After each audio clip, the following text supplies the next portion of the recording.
నీ జీవితంలో కొన్ని పొరపాట్లు చేయడం వల్ల విలువైన వాటిని కోల్పోతావు.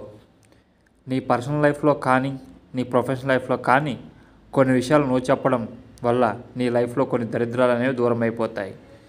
ఈ మాట ఎందుకు చెప్తున్నానంటే, నిన్ను చాలామంది నాకు ఈ పని చేసి పెట్టు, నాకు ఆ పని చేసి పెట్టు, నాకు కొంచెం సహాయం చేయి పెట్టు అని అందరూ అడుగుతారు. నువ్వు పెద్ద హీరోలా ఫీల్ అయిపోయి అందరికీ హెల్ప్ చేస్తావు. నువ్వు ఇలా చేయడం వల్ల మిగతా వాళ్ళు కూడా నిన్ను హెల్ప్ చేయమంటారు. అప్పుడు నువ్వేమనుకుంటావు తెలుసా? నీ మనసులో, అందరూ నన్నే హెల్ప్ అడుగుతున్నారు అంటే నేనే పెద్ద తోపుని తురుముని అనుకుంటావు. కానీ ఇక్కడ నీకు తెలియంది ఏంటంటే, అందరికీ సహాయం చేస్తావు, కానీ నీకున్న విలువైన సమయాన్ని వృధా చేసుకుంటావు. నువ్వు చేయవలసిన పనులన్నింటినీ వాయిదా వేస్తావు.